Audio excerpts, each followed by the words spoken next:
Hello and welcome back to another round of Miniature Dork Universe. We just don't stop, we keep on going. So what we're on today is making this jungle terrain. And so these trees I've gotten are just cheapo, from eBay, trees from China. I got a giant bag of, 20 of them or more. Here's what the cheapy trees look like when you get them in the mail. They have a lot of flash on them. So that has to be cleaned up a little bit. Although I also disguise some of that flash just by painting the stripes around, from a distance. You have to look really close to see it. From a distance, it looks pretty good, so you don't have to worry about that. And I paint everything. I don't like the kind of waxy look of this plastic. And so, yeah, we're going to paint all of this stuff. And then I have some of these little plants. The other thing I do too, which is just a personal choice, is that I don't put too many species of plant on one base. That may be realistic, but I'm more inclined to think that plant species kind of collect together and grow in little pockets. And just visually, I like it better when there's, no more than 3 or 4 different kind of plants on a base. And that's just a preference. I mean, it could be likely just as realistic to have 20 different kinds of vegetation on the same base, but I'm going to sort of cluster them together to form, the jungle or the forest or whatever I want to recreate. The first thing to do here is to cut off some of this flash. So we're going to achieve that with a good old-fashioned hobby knife. Hopefully this is in focus for you fellows. My display doesn't, it always looks clear to me when I'm looking at it. And then sometimes later it's not so clear.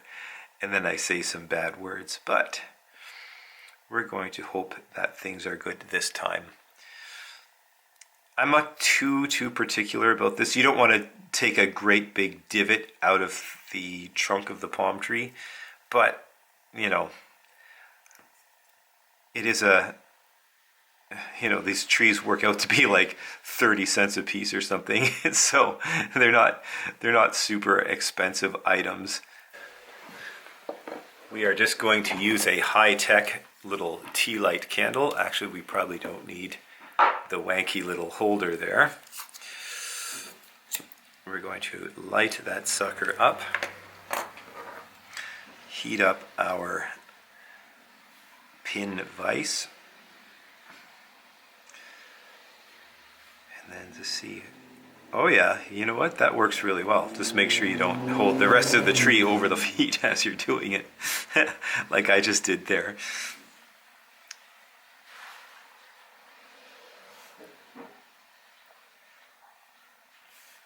Yeah, so that kind of like rounds off the edge better when you heat it. And this particular plastic is responding pretty well to the heat.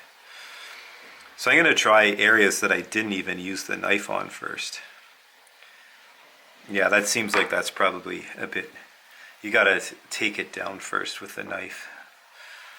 While I had the candle going, I very carefully heated one of them in a couple spots, so you got to hold it about at least 2 inches away from the heat, but eventually the flame will make it soft, and then just bend it into a shape that's slightly different than its neighbor, and then they'll have a little bit more diversity to them. Yeah, and that was pretty easy to do. Just again, you got to hold it enough distance so that there's not too much heat introduced all at once. Give her a nice slow heating. So for the next step, we're going to cut some of this flash off of the leaves, like you can see, like really big pieces like that.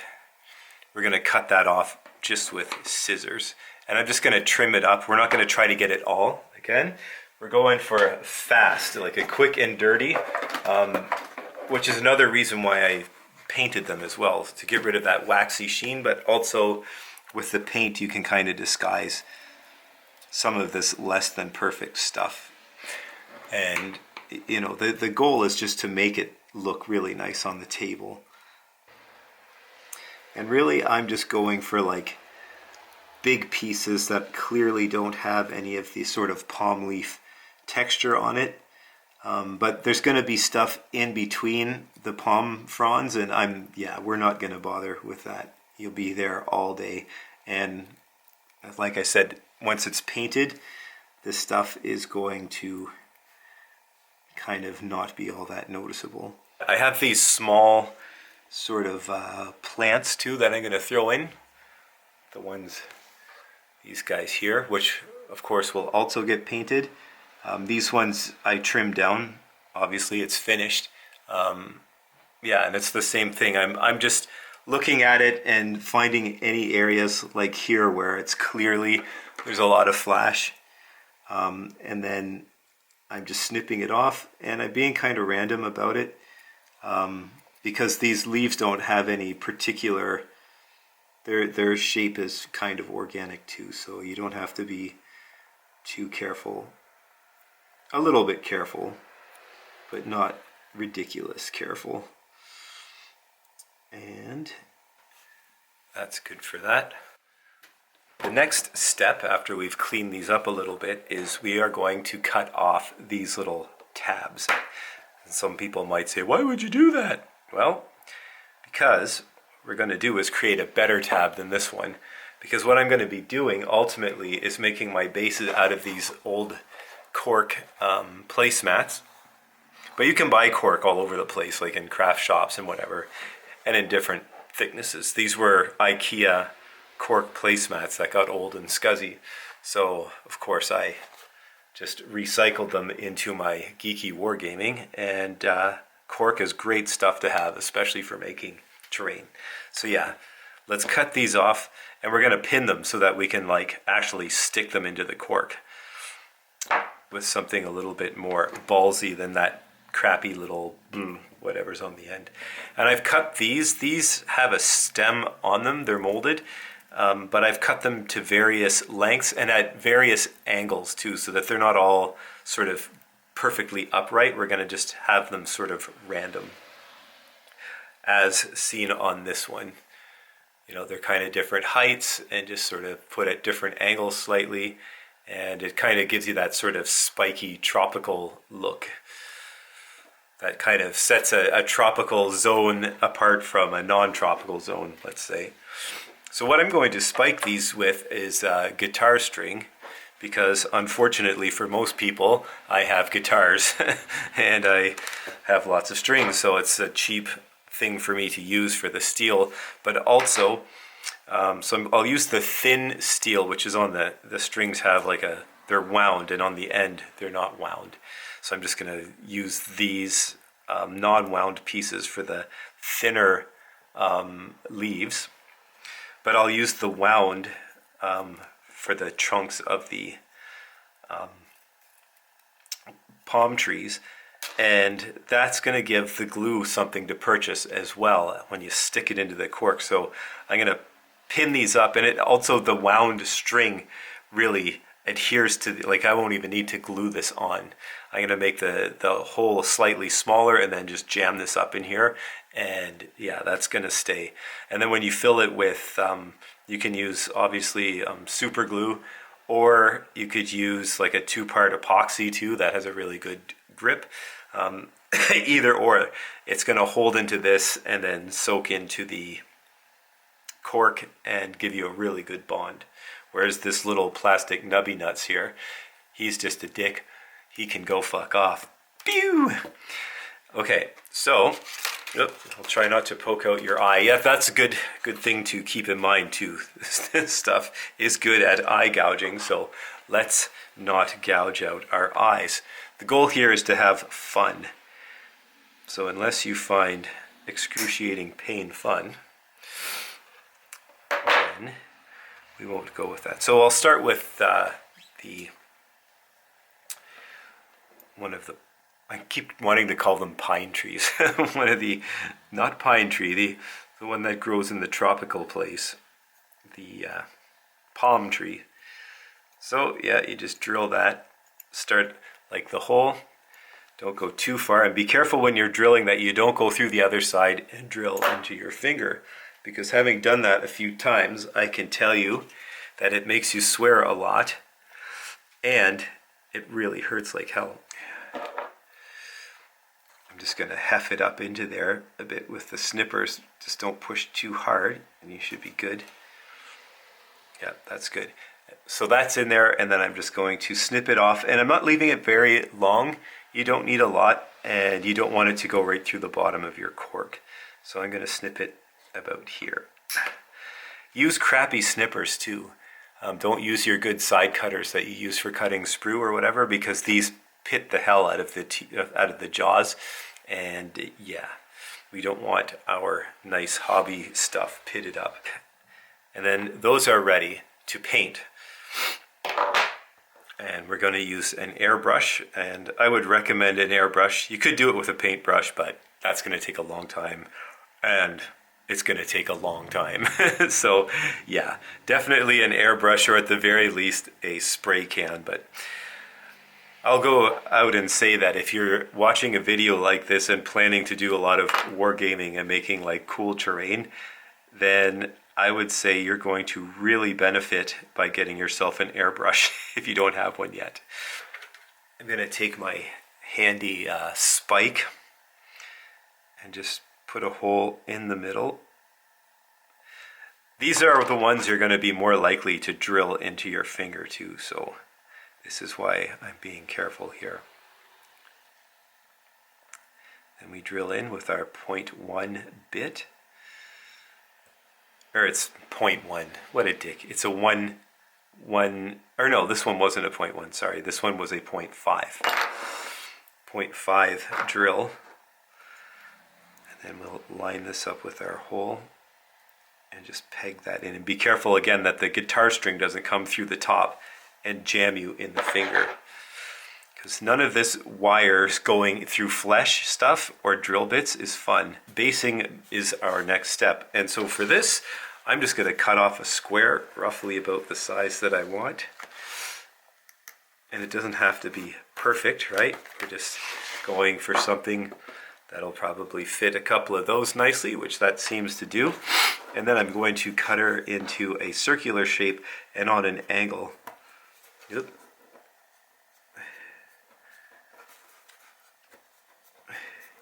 Always cut away from you. I'm using like a stabbing motion.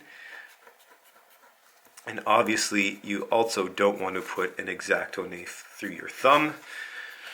I've been modeling since I was, what, like 9? I think 9. So, as you can well imagine, I've put a lot of X-Acto knives through my thumb over the years. And I will tell you, it is not a fun sensation. And it does lead to some rather bad language. And maybe some violence against inanimate objects, of course. And, yeah, maybe a bit of substance abuse. Not really. I hope you guys realize I'm exaggerating. I tend to do that from time to time. Hopefully you're not sitting there like, this guy's fucked. Well, of course you're saying this guy's fucked because he is, but hopefully you're not thinking I beat the shit out of people when I hurt myself doing my miniature hobby time. This guy's a savage. Look, he's got a knife too. Oh my god. Oh, no. There'll be none of that. This is all fun and games. Time to laugh type stuff, not an actual war. Okay, and then what happens is I'm going to do like a tiered sort of system, just to give this enough height for the my pins to not go right through the bottom, but also to give it a bit of weight. So it kind of looks like it's the same. I don't know, you can't really see it. It looks like it's the same thickness as this, but it's not. It actually steps up and it's elevated and it blends in quite nicely. So A, you get the distance and thickness that you need for the pin, but B, and more importantly, you get weight. So when you drop the sucker, Well, of course that didn't work, but when you drop it, it's like, it's bottom heavy. And you want that bottom heavy, so if you're reaching across the table, every time you touch it, it doesn't want to freaking flop over. And then you got all these felled palm trees everywhere, because that just kind of sucks and it's annoying.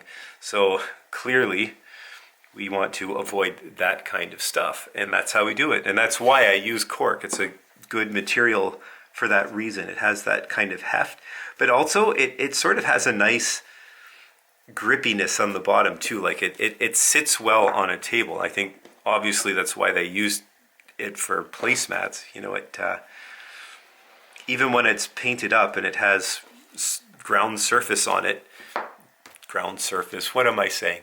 You know, like surface texture, it works well. So I'm just going to cut out my next layer. And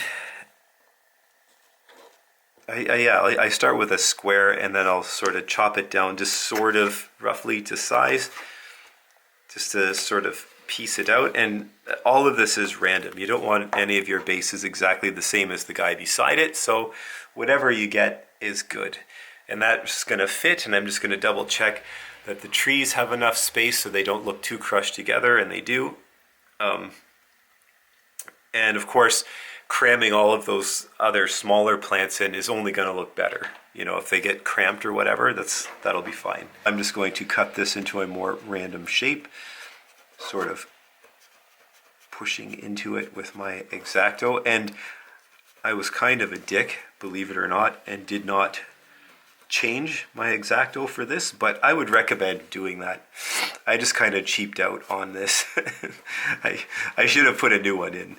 It would have been much easier and much nicer way, or you get a steeper angle. You want a fairly steep angle. So having done that, the next step is to go back to this same contact cement that I used for my magnetizing the bases video that I just made before this. Contact cement, heavy duty. Something I'll say about this contact cement though is that it's gotten really thick. So ideally, if you buy contact cement, buy some cement thinner too, because you want this stuff to be quite thin. You want it to go in, like, it's best when it's a nice thin coat, and then you let it dry, bone dry, and that's when you stick the two. You have to put the cement on both halves, and then when you stick the two together, the bond will be great. And it's nice and thin.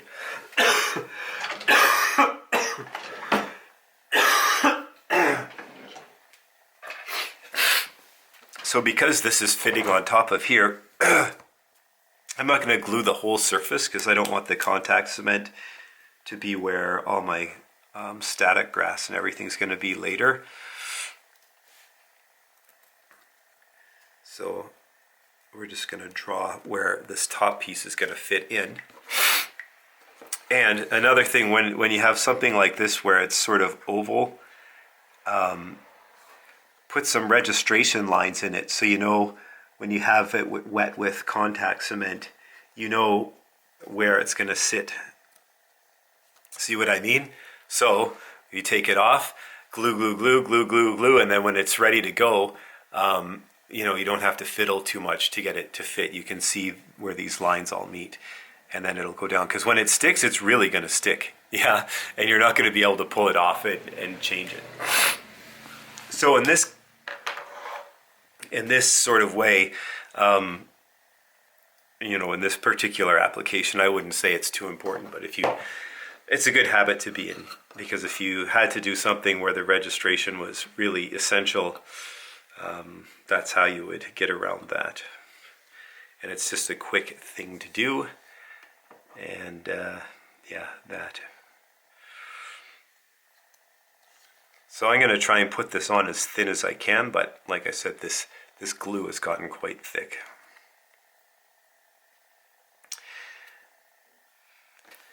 This stuff is now dry to the touch. You don't get glue all over the place, and the surface gets quite flat.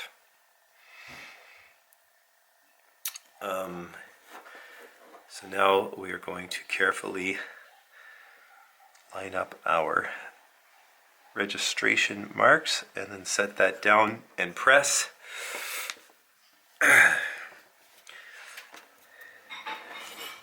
And then you've got like an instant, really strong bond. The next step, I'm going to glue on the stones and things. And what I'm going to do first is put on larger rocks with some of this tacky glue. I use this because for the larger rocks it has a bit more, like it's a bit thicker, so it's a nicer bond. You know, there's more glue than if you just painted on some of the Mod Podge, which I'm going to use for the finer sand and stuff. But I usually start with the big rocks. So I just get a bunch of different kinds of those decorative rocks that you can buy at the dollar store. I pour a few in the lid and I pick a couple that seem like they'll do the trick. I try not to go too overkill. Just leave that there for now. And I got some slightly smaller ones. Sorry about all the sniffling and coughing. I had a pretty shitty cold this week.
Something I'm going to do while the groundwork is drying is give these a good wash. If you've watched my videos, you probably already know how I feel about washing your stuff before you paint it. But in this case, I think it's particularly important. These are just cheap kind of novelty things for putting in your fish tank or whatever. But the plastic has a very sort of waxy, you know, yeah, almost like there's something on it. There's definitely some kind of separation agent on it. So the paint isn't going to want to stick to this stuff awesomely to begin with, just because of the kind of plastic it is. But then doubly so when it has this greasy shit on it that they use as a separation agent. So I'm going to go and give these a good wash. So just a little bit of dish detergent and a toothbrush, and just kind of swish them around a bit and let them dry. The glue for all the groundwork and the stones is dried, and so before I do the primer coat, I am going to seal this down once again from the top, and I'll take this opportunity to sort of talk about how I do this. I've covered some of this in my other videos, but in the event you're one of those people that hasn't feverishly watched the entire line of Miniature Dork Universe videos, I'm sure that's never happened once with anyone, I'll just go over it again. But if you're watching one of my videos down the line and you see something and I don't talk about it, it's probably because I've covered it several times before in a previous video. So just kind of backtrack and, you know, say I kind of quickly go through something about terrain and you kind of missed what I did or didn't quite get it. Just backtrack on one of my terrain videos. It's very likely that the answer resides there. I just don't want to repeat over and over and over. But I'll repeat this one because it's pretty fast. So what you want to do when you seal this down is put like a coat of watered down like PVA, or in this case I'm going to use this is acrylic gel. It's a soft gel. They come in sort of soft, medium, and heavy textures, but I use the soft gel as an adhesive because it's quite adhesive and it's very good. I use Mod Podge too for different things. I'll use Mod Podge for grass or things where I'm using a wide area, but for stuff I really want to seal the shit out of, I'll use this. And so before you lay this down, you can use, make a bottle like I have with a dropper in it, or you can just get like a little dropper like this and take your glue water mix and drop it down. But before you do that, you want to put on something that will help that glue flow into all of the stonework and everything that you've put down. And so to do that, when you're just doing something that hasn't been painted, straight up rubbing alcohol, and you can buy it with a spray freaking nozzle on it, great. So that's ready to go. I think this one was a 70% alcohol, but I just kept the bottle. This is 90%. I use the 90% alcohol because it's also a great acrylic cleaner for brushes and things. So yeah, I use 90%. 70% will work, just not as well. So when it's not painted, you can use 90%. If I had this painted and I sprayed it with 90% alcohol, all the acrylic paint would start to come off. So don't do that. In the case where you've got acrylic paint, or any paint for that matter, I would use this Liquitex Flow Additive. And I think I've used this with Mod Podge before too, and it works because I think what causes it's not causing acrylic to flow, it's causing the water in the acrylic to have more, a property where it's going to flow and not behave like water. So I think this is more to do with water, even though it's an acrylic medium. And the good thing about this is that it's like one drop of this for 20 drops of water. So you put it in a little spray bottle that you get at a dollar store. And yeah, if you're using acrylic washes and things like that, this flow improver really does help it flow quite a bit. And to be honest, this is probably cheaper than your freaking 90% alcohol. But I'm going to use the alcohol for this. Just give it a little spray. You don't have to super soak the shit out of it. And this is my acrylic gel mixed in with some water, and just drop it on, and you can see how it sort of gets pulled around. And that's just going to help seal everything in place. Oh, there was a bit of a clog in there.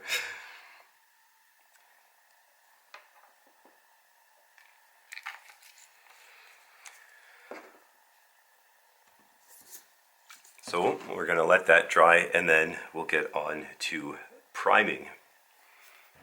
Now we'll begin the quick and easy process of priming this. So I'm going to start with the back,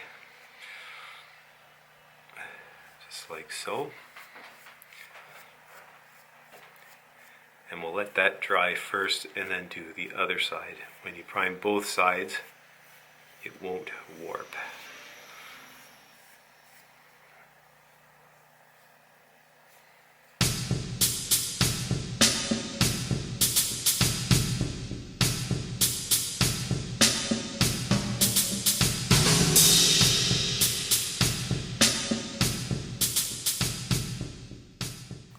Now we'll get to painting it. So when I'm doing my terrain, I like to use these cheapo things like Deco Art or Craft Smart, these cheaper sort of acrylics,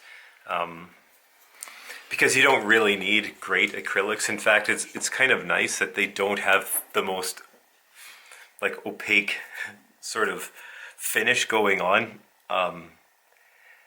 and they offer a slightly different color palette than the colors that you're using for your infantry and tanks and vehicles, which is nice.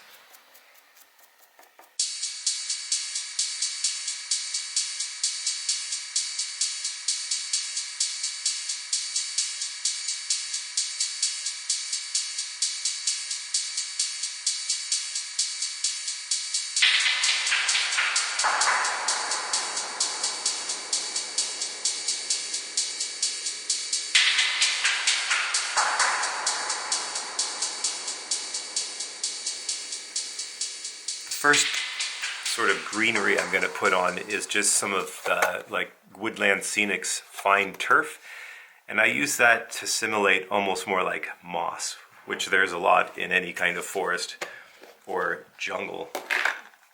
So I just mix a color or two different colors of the fine turf together. Yeah, and it gives it like a nice green. And I'm just going to use good old Mod Podge.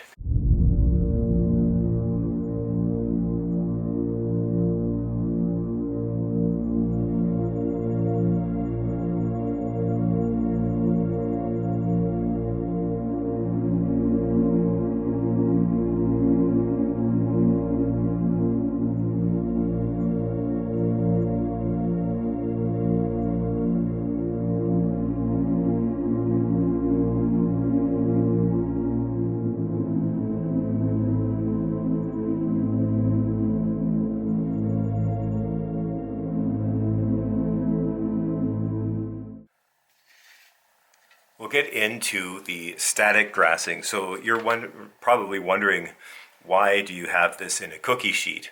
Well, two reasons. It's going to collect all of my static grass as I put it on, but also I can clip the ground right to the metal steel cookie sheet on the edge. Here, we'll just turn this around so you can see.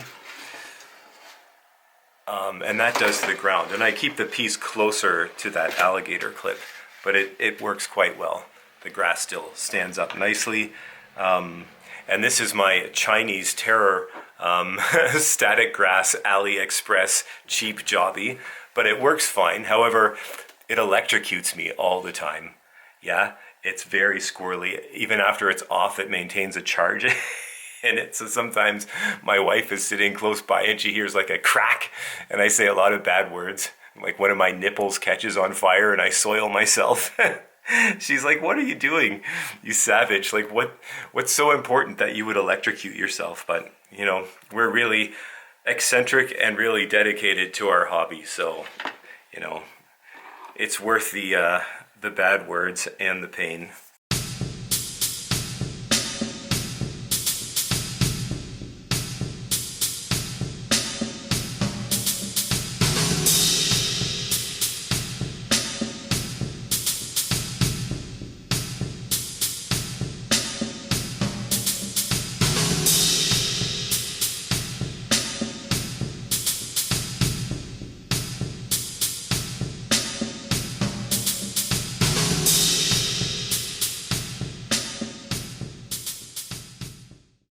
When I'm choosing the colors for the palm tree stem or trunk, I go into Photoshop and grab the color picker, which is that little eyedropper.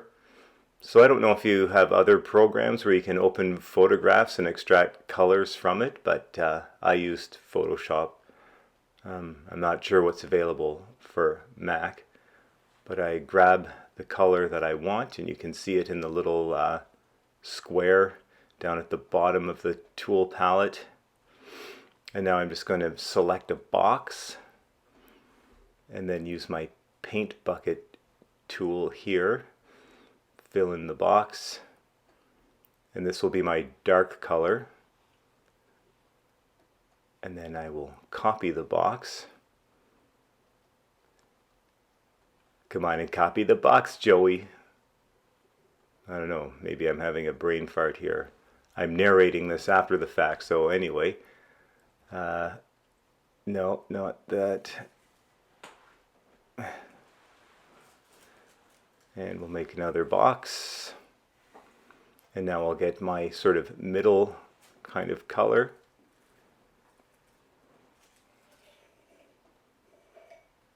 Here's that, and then select.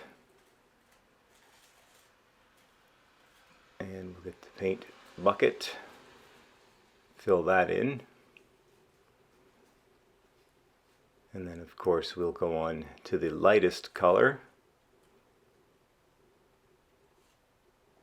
Yeah, whenever I'm not exactly sure what colors to use, this is how I go about it with terrain. I'll just get a picture of the genuine article and I'll pick out a few of the the tones and then just match it up as close as I can with the paint that I have.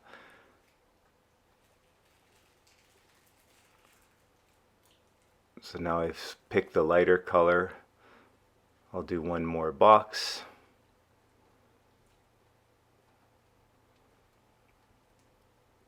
And then with the paint bucket tool, wow, I must have been high here. Come on, Joey, just get the fucking paint bucket and fill it in. You could do it, Billy, you could do it.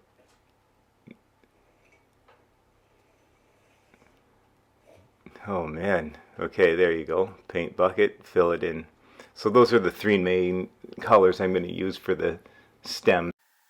After I do a color breakdown in Photoshop and make those little swatches, then I get a paint swatch that I've made myself of all of my sort of cheapy craft paints. And I just have them all together and I match them up and get it as close as I can, and that's good enough. I mean, it's terrain and that's going to work. However, as I mentioned, I airbrush these plants because it's faster to airbrush them, especially like the leaves. If you were to try to brush paint them, they would take forever. So for that, I'm going to use Tamiya paint.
We're getting close to the end of our double terrain painting and modeling here. Now we're just going to paint the trunk of the palm trees. So I gave them the coating of the Tamiya flat earth, and then I'm going to use this craft paint. This is the pebble. I'm going to give it a dry brush and maybe do some stripes with the pebble, and I'll paint those in with a fine tip brush over where the mold line was.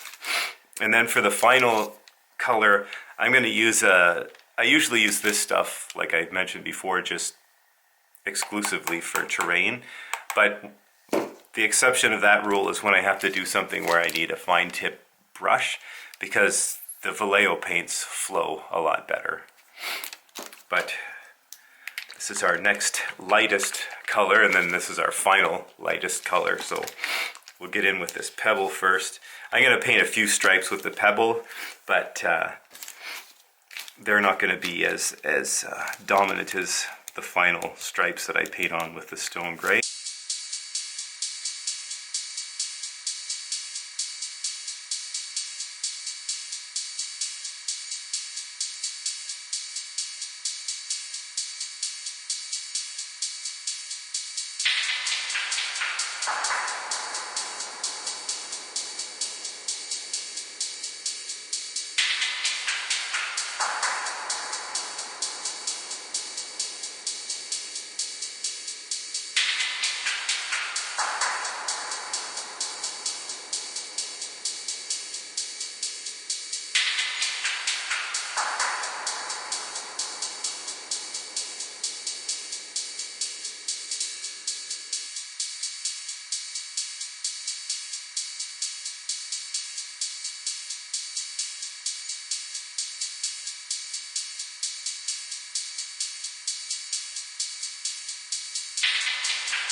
And I'm just going to pick up this thing and pretty haphazardly put that brown wash just all over the green up there, and try and keep it sort of off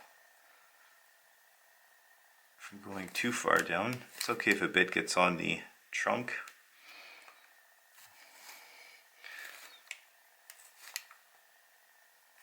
Yep, and that's it. That guy's painted. The final step is just to crazy glue these onto our base. Okay, so we have our base, we have our trees, and some super glue. I put the super glue on a dental pick. This glue is old and kind of thick, so it's and I'll apply the glue on the bottom and apply it also on the piece of guitar string sticking out. And then I'm going to see how I want that to stand in there, and then we're just going to punch that in and hold it down. We'll get it closer to the frame for you. So I just stab that into the base in the spot that I left vacant for the tree. I'm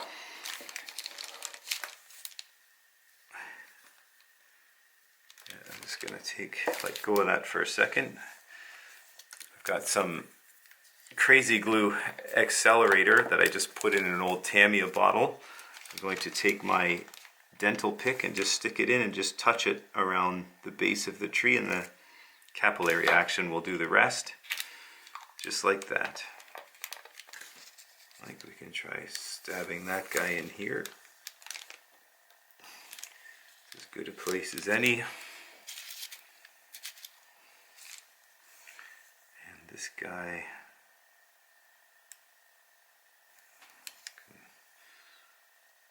fire him here.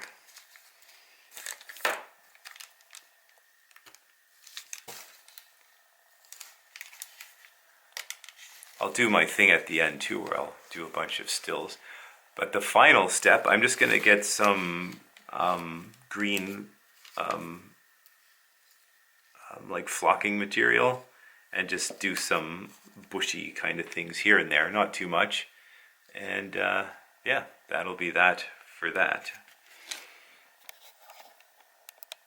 Okay, so I just got some of this green flocking and I just put a little pile here. I'm going to take some of my my Instacure cyanoacrylate. It's kind of a long and wanky way of saying super glue. And I'm just going to put a little dab on this paper here. Maybe a bit more. And I'll, with my tweezers, just dab in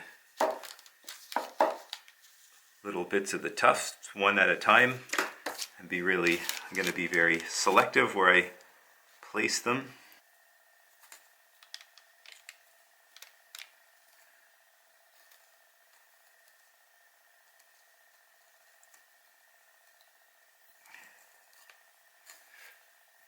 And that's it. I'm going to call it there for this particular one. So there it is, with a few little bushes and some rocks and some spiky plants. Oop, just dropped it on its side. Yeah. So yeah, I'll put a bunch of these together and do a bunch of stills for you so you can take a closer look. But you can use that same method for basing any kind of terrain, really, like forest. If you want to peg your trees down to things like that, it works fairly well, and the cork holds it fairly nicely.